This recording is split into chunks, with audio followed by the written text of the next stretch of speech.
बिस्मिल्लाहिर्रहमानिर्रहीम अस्सलाम वालेकुम वरहमतुल्लाहि वबरकातुहू। आज हम डिस्कस करने वाले हैं कि हमारे पास जो है इंग्लिश का पेपर कहाँ से आने वाला है, इसमें पैराग्राफ कौन से आने वाले हैं। सबसे जो इम्पोर्टेंट चीज़ होती है पैराग्राफ, वो कहाँ से आने वाले हैं। इस बुक में जो है इंग्लिश का 9th क्लास का है, बैच है 2025 एंड 26। तो इसका जो है फर्स्ट चैप्टर यहाँ पे लिखा हुआ है हमारे पास। इसका जो है फर्स्ट चैप्टर है हमारे पास द सेवियर ऑफ मैनकाइंड। तो इसके बारे में बताने वाले हैं कि इसमें से जो है पूरे यूनिट में से कौन से जो है पैराग्राफ आते हैं और किस तरह के जो है आते हैं और कौन से इम्पोर्टेंट है। तो ये पैराग्राफ डिस्कस करने वाले हैं। सबसे पहले हमारे पास है यहाँ पे फर्स्ट पैराग्राफ है ये वाला। ये बहुत ही इम्पोर्टेंट है और आता इस तरह का है जिस तरह ये लिखा हुआ है। ठीक है, इस तरह नहीं आएगा कि आपको जहाँ से यहाँ तक आ गया, या मतलब इस तरह नहीं आएगा। वो ये पैराग्राफ हो गया फर्स्ट और थर्ड, इस सबक में से जो है ये बहुत ही इम्पोर्टेंट है। इसी तरह हमारे पास है ये पैराग्राफ 6 पैराग्राफ, ये भी बहुत इम्पोर्टेंट है। इस तरह का पैराग्राफ वो पेपर के लिए उठाता है। इसी तरह हमारे पास यहाँ पे है 7 पैराग्राफ, ये भी बहुत इम्पोर्टेंट है। ठीक है, यहाँ तक ये चीज़। इसके बाद हमारे पास सबक है सेकंड। तो इसमें जो है पैराग्राफ कौन सा इम्पोर्टेंट है, तो सबसे पहले हमारे पास ये पेट्रोटिज्म है हुबुल वतनी। इसमें जो है पैराग्राफ कौन सा इम्पोर्टेंट है जो पेपर के हवाले से ज़्यादा आता है पेपर में, तो ये सेकंड पैराग्राफ है। इसके चांसेस ज़्यादा हैं आने के। ये सबसे इम्पोर्टेंट जो है इस चैप्टर का पैराग्राफ है।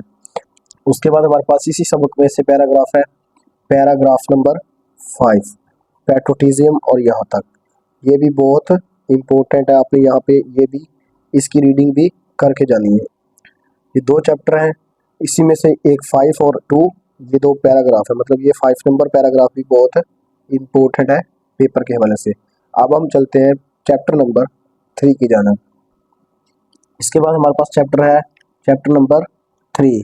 तो इसमें जो है हमारे पास डैफोडिल समरी आने वाली है, ये भी बहुत इम्पोर्टेंट है। इसके बाद हमारे पास जो है इस डैफोडिल समरी के बाद हमारे पास चैप्टर नंबर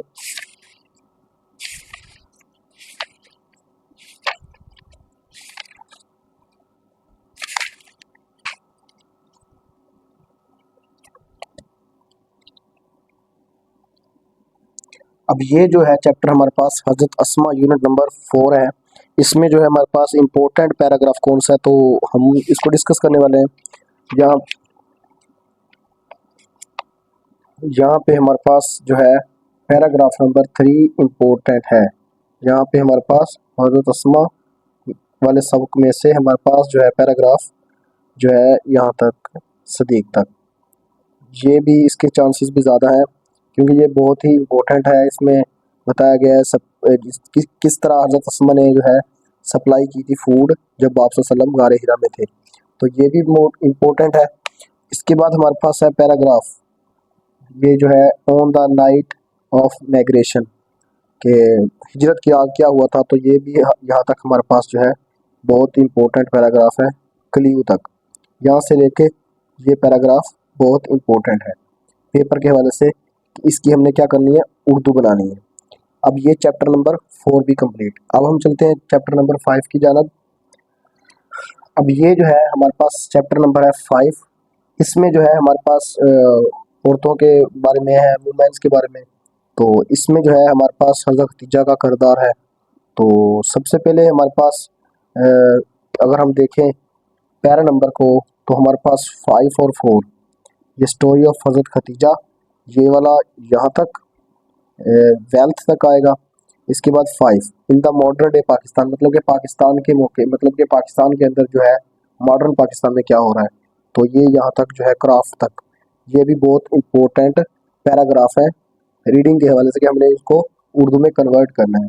तो ये 5 नंबर चैप्टर है, इसमें से 2 पैराग्राफ बहुत ही इम्पोर्टेंट है। अब हम चलते हैं चैप्टर नंबर 6 की जानब। अब हम आ चुके हैं chapter number 6 the value of time, कि टाइम की जो है हमारी ज़िंदगी में क्या वैल्यू है। तो सबसे पहले अगर हम देखें यहाँ पे हमारे पास जो है पैराग्राफ जो इम्पोर्टेंट है वो हमारे पास ये है पैराग्राफ नंबर 3, मतलब कि 3 यहाँ तक सैंड तक, इसके बारे में है। एक ये इम्पोर्टेंट है, मोस्ट इम्पोर्टेंट है। उसके बारे में उसके बाद हमारे पास जो है 11 पैराग्राफ, ये भी आपने करके जाना, ये भी बहुत इम्पोर्टेंट है। इसकी आपने रीडिंग करके जानी है इंशाल्लाह। इसी में से पैराग्राफ एक, 3 पैराग्राफ आएंगे, इसी में से 2 आ जाएंगे, ठीक है। आप अच्छे तरीके से सॉल्व कर सकते हैं। उसके बाद हम चैप्टर नंबर 7 की तरफ चलते हैं। ये है जी 7 यूनिट इफ, ये है जी समरी। तो इसमें से आपने समरी और स्टैंजा को याद कर लेना है, ये भी बहुत इंपॉर्टेंट है पेपर के हवाले से। इसके बाद चैप्टर नंबर हम चलते हैं 8 की जानब। अच्छा जी, ये चैप्टर बहुत ही इंपॉर्टेंट है कि इम्पैक्ट क्या करता है globalisation on culture and economy, culture और इकोनॉमी पर ग्लोबलाइजेशन का क्या किरदार है, क्या असर पड़ता है। तो सबसे पहले हमारे पास इसका जो है फर्स्ट पैराग्राफ है, यहाँ पे हमारे पास ग्लोबलाइजेशन लिखा हुआ है, यहाँ से लेके आइडियाज तक। ये बहुत ही इम्पोर्टेंट पैराग्राफ है, ठीक है। इसकी भी आपने रीडिंग करके जानी है। इसके बाद हमारे पास यहाँ पे अगर हम देखें, ये देखें इंडस्ट्रीज पर क्या इसका असर पड़ेगा, 3 नंबर है। तो ये हमारे पास कंपनीज तक यहाँ पे अपने करके जाना है, कंपनीज तक ये 3 पैराग्राफ यहाँ से लेके यहाँ तक। इसके बाद अगर हम देखें लास्ट में आए तो हम जो है आज की जो हमारे पास यंग जनरेशन है, यंग स्टूडेंट हैं, उस पर क्या असर पड़ता है ग्लोबलाइजेशन का। तो ये है हमारे पास 15वां पैरा, ये भी आपने यहाँ पे रीड आउट करके जाना है। इसी में से एक पैरा आ जाएगा इंशाल्लाह। तो क्वालिटी एजुकेशन आकी टू सक्सेस। तो इसमें हमारे पास जो है सबसे मोस्ट इम्पोर्टेंट जो है वो है इकॉनमी इन पाकिस्तान, कि पाकिस्तान में क्वालिटी एजुकेशन एसेंशियल है इकॉनमी ग्रोथ के लिए।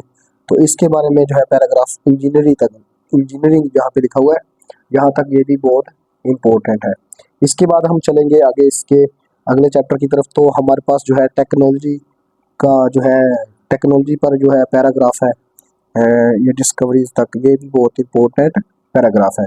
तो सबसे पहले हमारे पास अगर हम देखें इकोसिस्टम है, ये देखें the silent predator and the majestic prey snow leopards and markhor के बारे में है ये, ठीक है। तो ये हमारे पास यहाँ तक 4 पैराग्राफ। तो ये 11 पैराग्राफ है हमारे पास लियोपोर्ड्स के बारे में, कि ह्यूमन जो है रिड्यूस किस तरह एफर्ट्स, इंसानी अहमियत जो है इंसान की कोशिशें किस तरह जो असरअंदाज होती हैं शिकार पे। तो ये चीज़ें हैं। तो इसमें ये पैराग्राफ है 11 पैराग्राफ। तो ये जितने भी मैंने पैराग्राफ बताए हैं आपको, तो ये आपने अच्छे तरीके से करके जाने हैं। इंशाल्लाह आपको इसी में से पेपर आएगा, तो 2 आपने सॉल्व आउट करने हैं। तो उम्मीद करता हूँ आपको ये जो है पैराग्राफ का टॉपिक अच्छा लगा। इंशाल्लाह इसी में से आपका पेपर क्लियर हो जाएगा 90%। तो उम्मीद करता हूँ आपको ये वीडियो अच्छी लगी। अगर वीडियो अच्छी लगी तो इस तरह की मज़ीद वीडियो देखने के लिए हमारे चैनल को सब्सक्राइब कर लीजिए। मिलते हैं नेक्स्ट वीडियो में, तब तक के लिए इजाज़त, अल्लाह हाफिज़।